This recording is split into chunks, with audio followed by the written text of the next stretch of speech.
Hello అండి విజ్ఞాన్ గారు.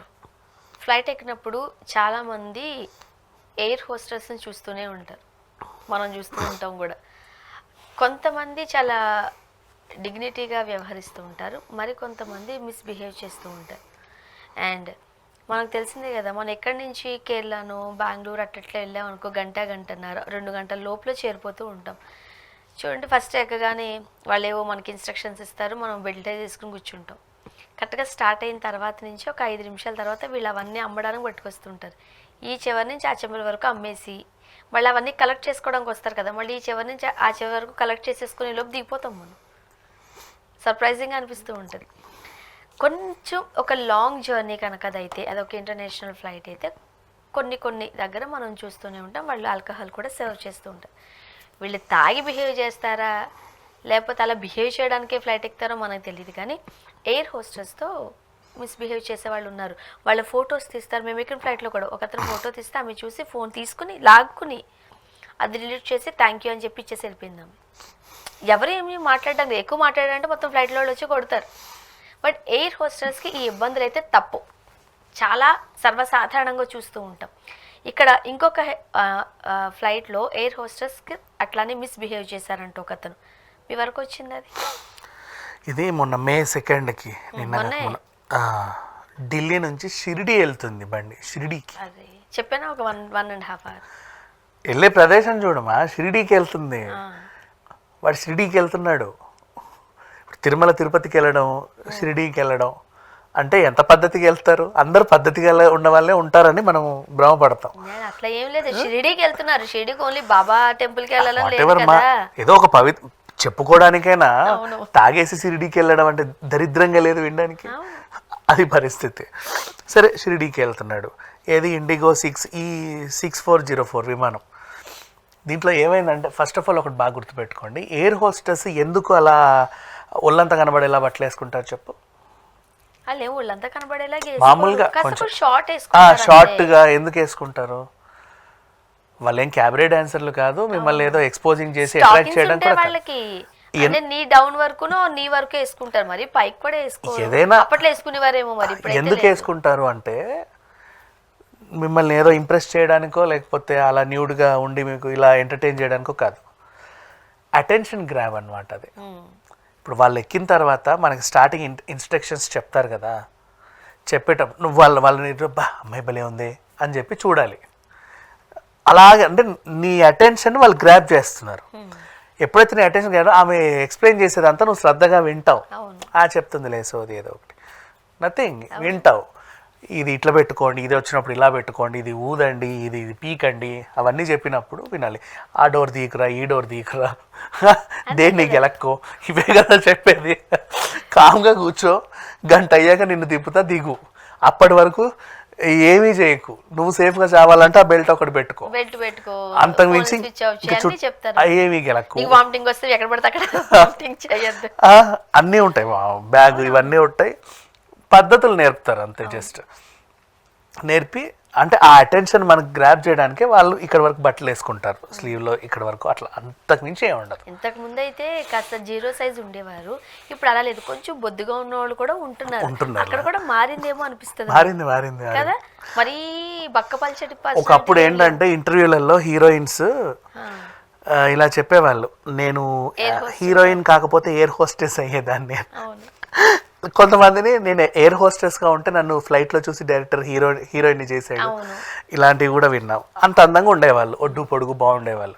So what ever. ఇప్పుడు ఇక్కడ జరిగింది ఏంటి, వీడు ఏం చేశాడంటే ఎయిర్పోర్ట్లో యాక్చువల్గా మందు ఎందుకు అమ్ముతున్నారో నాకు ఇప్పటికీ అర్థం కావాలి. సరే ఏదో తాగుతున్నారు కానీ పీకల దాకా తాగడం ఎందుకు?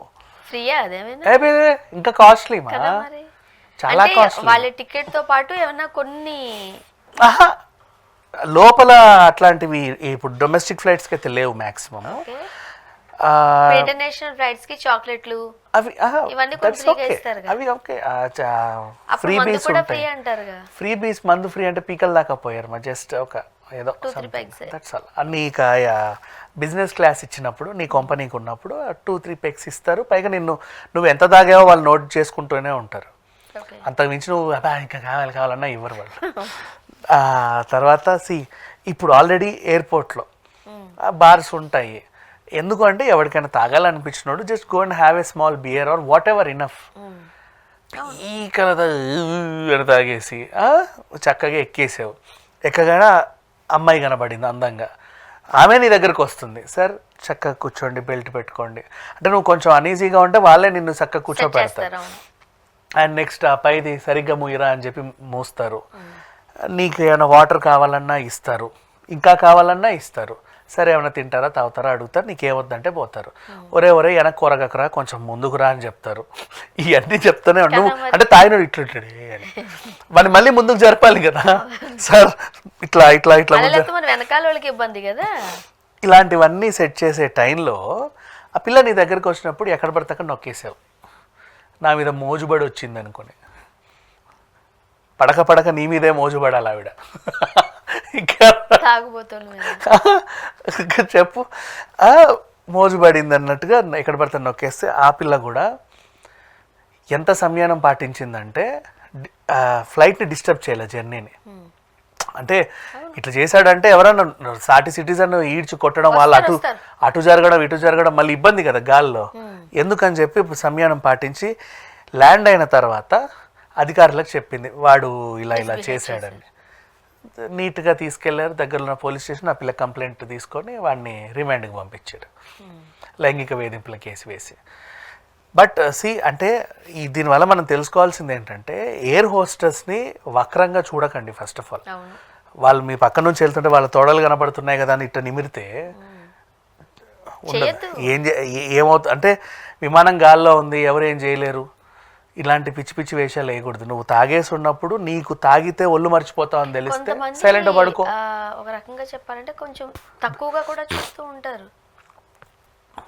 అసలు అవసరం ఏంటి, అదొక జాబ్, వాళ్ళ జాబ్ వాళ్ళది. వీడికంటే ఎక్కువ జీతం వస్తుంది వాళ్ళకి మనకి చెప్పాలంటే. వీడేదో 3,000 పెట్టి ఎక్కి నేను ఏదో అంబానీ అని ఫీల్ అవుతాడు, కానీ వాళ్ళ శాలరీ ఇంకెక్కువ. అట్లా ఉండే నీ దగ్గరికి ఎందుకు 10 సార్లు వచ్చింది అంటే సీట్ సరి చేయాలి, టేక్ ఆఫ్కి ల్యాండింగ్కి నువ్వు పద్ధతికి కూర్చోాలి, వెనక్కి కొరగొద్దు. 10 సార్లు వస్తారు, నువ్వు అయినా అనేసరికి కొంచెం అదే ఫోన్లే వీడేదో తాగి చచ్చాడని ఆవిడ వాళ్ళ డ్యూటీ వాళ్ళు జరగట్టు ఉంటుంది. ఇంకా నయం నువ్వు సెంటర్లో కూర్చోవాలా, ఎక్కడా కిటికీ తెరుస్తావని ఆ పిల్ల చచ్చిపోయేది. అవునా, ఆ ఎమర్జెన్సీ విండో అంటే ఈ పక్కన ఆ పక్కన ఎవరైనా ఉంటే ఇంత తాగిన దాంట్లో ఏ వామిట్ చేసుకుంటారనే భయం కూడా వాళ్ళకు ఉంటది. అది కూడా ఉంటది, ఇన్ని ఉంటాయి. కన్నేసే ఉంచుతారు, ఒకవేళ ఏదైనా హెల్ప్ కావాలంటే మనం ఫాస్ట్ గా చేయాలి. కానీ వీడేమనుకుంటారు, అది పిల్ల నన్నే చూస్తుంది, అబ్బా నా నేనంతా ఎంత నచ్చిందో దా అని చెప్పి గిల్లాడు. This is what happened IndiGo విమానంలో. ఇది ప్రతిసారి నాట్ ఓన్లీ ఇండిగో, చాలా విమానాల్లో తరచూ అక్కడ అడప వింటూనే ఉంటాం. కొంతమంది చెప్తారు, కొంతమంది చెప్పరు. కొంతమంది ఏంటంటే ఇప్పుడు బార్టెండర్స్ లేడీస్ కూడా ఉంటారు కదా, బార్టెండర్ తెలుసు వీడు తాగి ఏదో పిచ్చోడు చేసేది ఆడిపాపని ఆడిపోతాం వదిలేస్తారు. ఇట్లా చాలా కంప్లైంట్స్ రావు. బట్ ఇప్పుడైతే మంచి కంప్లైంట్ ఇచ్చారు, వీళ్ళు లోపల దోస్తారు, బాగుంది. ఓకే, సాధారణంగా అమ్మాయిలు అంటే కొన్ని దగ్గర ఆ రెస్పెక్ట్ కూడా ఇవ్వరు. వాళ్ళని ఒక రకంగా చెప్పాలంటే ప్రొఫెషనల్స్గా చూడరు. మళ్ళీ బాగా చదువుకుని కూడా ఉంటారు చాలా మంది. అమ్మ ఇంకోటి, ఈ పెద్ద పెళ్ళిళ్ళల్లో కూడా నీకు సర్వింగ్కి గర్ల్స్ని మంచి రిచ్గా ఉండే గర్ల్స్ని తెస్తారు. వాళ్ళ ఇంకోలాగా చూసి వాళ్ళని గిల్లుతూ ఉంటారు చాలా మంది. నెంబర్ ఇవ్వు, ఎక్కడ ఉంటావు నువ్వు, ఎందుకు తీయకూడదు, వాళ్ళ పర్మిషన్ లేకుండా. నువ్వెవడు వాళ్ళ ఫోటో తీసుకోవడానికి, ఏం చేస్తావు దాన్ని? వీళ్ళ మీద మంచి గట్టిగానే ఒక నిమిషం. ఇప్పుడు గిబిలి అనేది ఒకటి వచ్చింది, మనం ఫోటో తీసుకుంటే కార్టూన్ వస్తుంది. ఏ బిబిలియో బొబిలియో వచ్చి నీ ఫోటో తీస్తే నేను న్యూడ్ గా తీసి చూపిస్తే వచ్చింది కదా అలాంటివి. అందుకని ఫోటోలు తీయొద్దు కదా. చూద్దాం. Thank you.